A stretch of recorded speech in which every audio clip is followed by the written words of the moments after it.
Okay, chapter 32 electric current in the conductors exercise question from 1 to 10. चलो दे देखते पहले अभी हम लोग इसमें question number 1 will see amount of charge passed in the time t through the cross section of wire is given and dimension formula of ABC निकालना है. तो since like dimensions can be added and left hand side dimensions are equal to right hand side dimensions, तो इसकी dimension इसके बराबर होगी. T square को नीचे भेज देंगे, देखो यहाँ पर है ना, ये टी स्क्वायर था, टी स्क्वायर को नीचे भेज दिया. क्यू की हमने लिखी I T upon T square, I by T बचेगा. ऑलराइट, तो आई बाई टी, तो आई का हो गया तुम्हारा ए. एनसीईआरटी बुक का डायमेंशन सिंबल ए है, करंट का जो यूनिट है वही सिंबल है. तो we are following this in this book. I is written both are okay, और टी का -1 हो जाएगा. ऐसे ही ये भी B T is equal to Q, तो टी को नीचे भेज दिया, नीचे चला गया तो ए बचेगा. ऐसे ही सी की डायमेंशन जो है it will be equal to dimension of Q, that is I T, A T आ जाएगा. एंड इसमें टी इज इक्वल टू 5 पर करंट चार्ज निकालना है. Okay, find the value of current. Okay, differentiate करना पड़ेगा फिर इसमें. we had to differentiate, not that's true.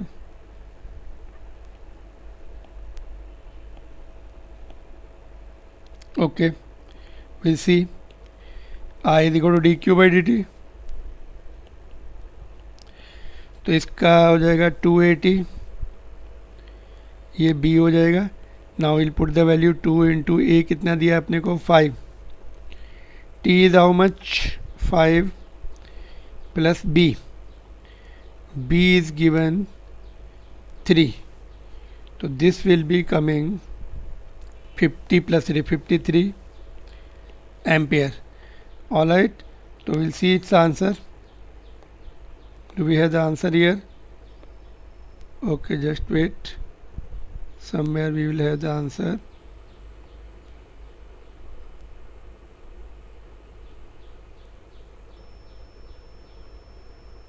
$53 ampere, right answer. Okay, चलो फिर आगे देखते हैं हम लोग. Next one is question number 2 देखेंगे. Electron gun emits these many electrons per second, what electric current does this correspond to? तो I is equal to Q by T, Q is equal to N ही होता है, N is the number of electrons, E the charge. Mod लेंगे, E का minus नहीं put करेंगे. when we put the value of this, answer will be this much. Okay, question number 3 देखेंगे. electric current exists in the discharge tube is this much. how much charge is transferred across the cross section of the tube in 5 minutes? Q is equal to I T, I is given, T को ऐसा unit में convert करके put कर दो, तो ये तुम्हारा answer हो जाएगा कूलम में. नेक्स्ट क्वेश्चन देखेंगे. The current through a wire depends upon time as this function. I nought की वैल्यू दी है, अल्फ़ा की वैल्यू भी दी हुई है, एंड 10 सेकेंड में कितना चार्ज. तो वेरिएबल कंडीशन है, अभी इंटीग्रेशन करना पड़ेगा. ऊपर वाले में कांस्टेंट था तो इंटीग्रेशन नहीं किया. And now current is temperature time dependent, तो इसमें वैल्यू पुट कर देंगे. आई नॉट का हो जाएगा आई नॉट इंटू टी, और टी स्क्वायर, टी का टी स्क्वायर बाई 2 है ना. लिमिट 0 से लेकर 10 तक है, 10 सेकंड तक निकालना है. तो सारी वैल्यू पुट करने के बाद ये आ जाएगा 300 coulomb. Q is equal to I T होता है, इंटीग्रेशन करना पड़ेगा.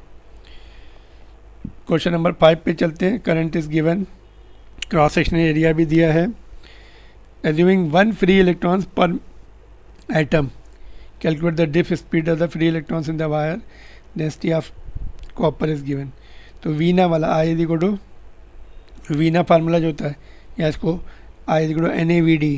तो एन इनडायरेक्टली गिवन है, बाकी सब दिया हुआ है, और ड्रिफ्ट वेलोसिटी निकालनी है.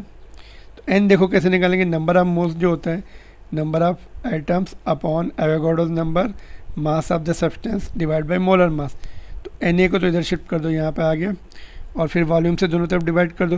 तो ये फ्री इलेक्ट्रॉन डेंसिटी, एक एटम एक फ्री इलेक्ट्रॉन दे रहा है, तो इतने एटम्स पर यूनिट वॉल्यूम आएंगे, तो इतने ही free electrons per unit volume हो जाएंगे. Mass upon volume is density, Avogadro's number and molar mass. Copper का मोलर मास 63 ग्राम होता है, उसको केजी में कन्वर्ट किया, मोल मोल कैंसिल हो गया, बाकी ऐसा यूनिट भी कैंसिल हो जाएंगी, ये बचेगा तुम्हारा free electrons per unit volume. तो ये वैल्यू उठा के हम यहाँ पुट कर देंगे, then we have to cross multiply and solve. Quite a low value आती है इसकी, देखो मिलीमीटर में, वो भी फ्रैक्शन के मिलीमीटर में, slowly drifting, but it doesn't mean कि इफेक्ट इतना स्लो होगा। तो जहाँ कहीं भी इलेक्ट्रॉन होते हैं वहाँ they will start drifting and producing the effect. Lightning fast effect होता है when we apply the potential difference. ठीक है, नेक्स्ट क्वेश्चन पे देखेंगे। यहाँ पे एक बार और देख लो, ये this is the key point, molar masses वगैरह एवोगाड्रोस नंबर यूज हो रहे हैं, and these things you should know properly.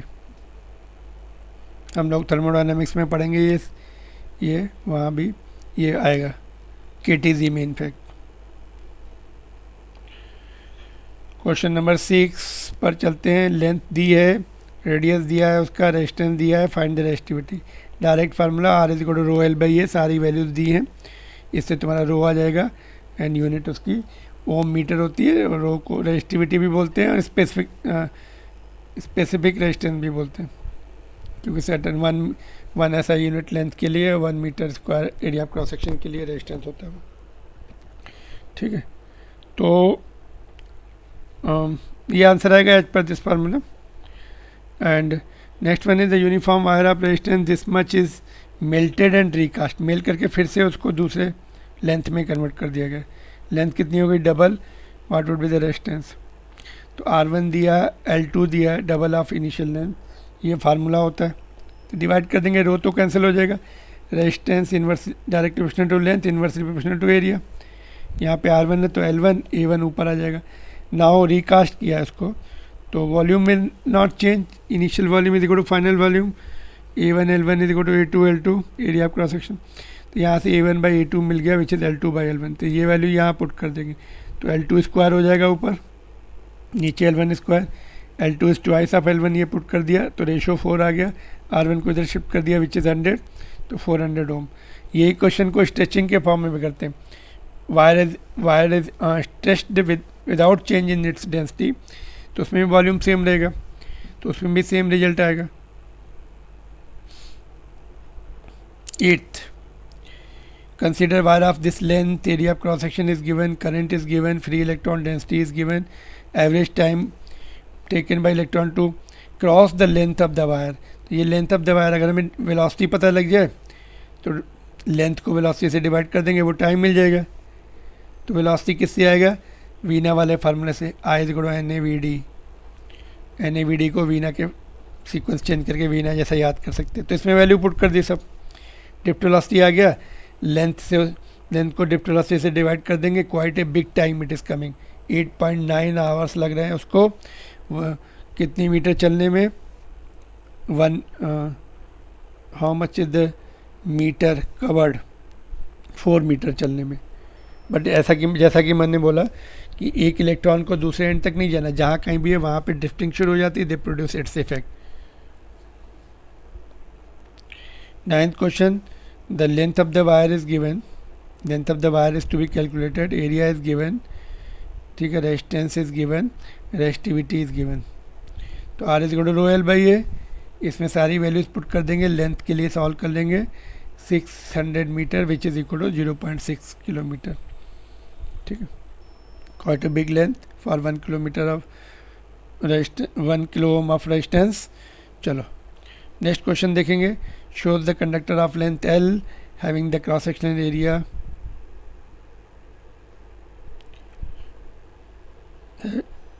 length L having circular cross sectional area, radius एक साइड की A दी है, दूसरी साइड की B दी है, ठीक है, और रेजिस्टिविटी रो दी है, and B minus A is much less than L, है ना। तो ये एंगल बहुत छोटा बनेगा, tan थीटा को dV बाई dx लिख सकते हैं लोग।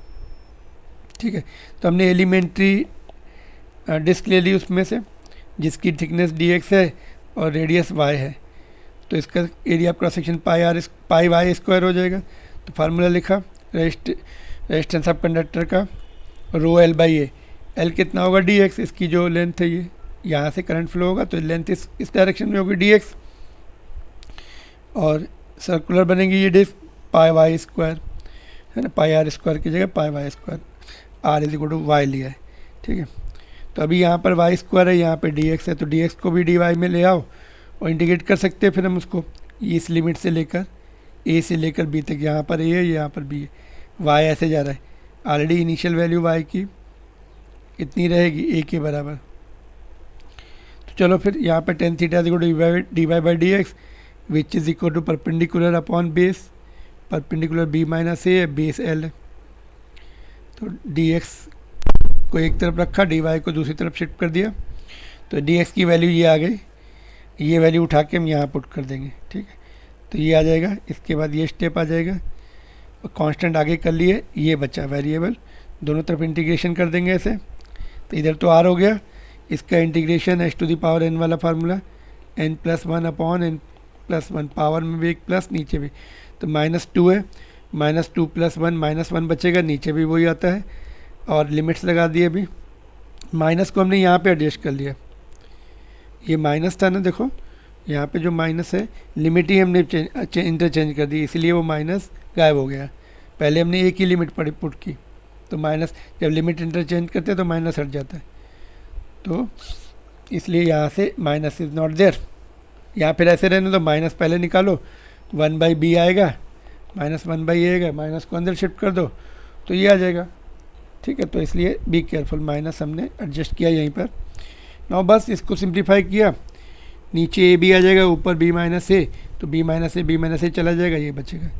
तो इसको हम डायरेक्ट भी लिख सकते थे, देखो कैसे, R is equal to rho L by A होता है, तो ए पाई, ए जो है pi R square, R square को हमने R1 R2 लिखेंगे, R1 की वैल्यू एक रेडियस लेफ्ट साइड में ए है, राइट साइड में बी है, तो दोनों रेडियस एडजस्ट कर देंगे यहाँ पर, तो ए की वैल्यू पाई ए बी लिख देंगे,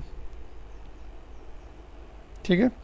तो ये थोड़ा देख लो, इसमें कुछ जस्ट एक्सप्लेन कर देता हूँ मैं फिर से। यहाँ देखो, यहाँ इधर की रेडियस ए है, इधर की बी है, टोटल बी, तो एक्स्ट्रा जो है यहाँ तक तो ए है, एक्स्ट्रा जो है वो बी माइनस ए आती, और वाई भी जो है, वाई यहाँ पे जब होगा ये एलिमेंट्री स्टेप, तो यहाँ पर वाई की वैल्यू ए रहेगी, जब एलिमेंट्री स्टेप यहाँ पे आएगी तो वाई की वैल्यू बी हो जाएगी, यहाँ पर बी है, यहाँ पर ए, तो इसलिए ए से बी तक लिमिट, ठीक है। और डायरेक्ट अगर याद रखना है तो ये फार्मूला लिखा, ए को पाई आर स्क्वायर लिखा, पाई आर स्क्वायर लिखा, और पाई ए को तो पाई R1 R2 लिख दिया, दोनों रेडियस एडजस्ट करनी है, एक तरफ से रेडियस ए है, दूसरी तरफ से रेडियस बी है, तो ये ए की वैल्यू यहाँ पुट कर दी तो ये आ जाएगा डायरेक्ट, इंटीग्रेशन नहीं करना पड़ेगा फिर, है ना। This is the easy way to remember, otherwise proper method is with the help of integration. Thank you very much, keep working hard.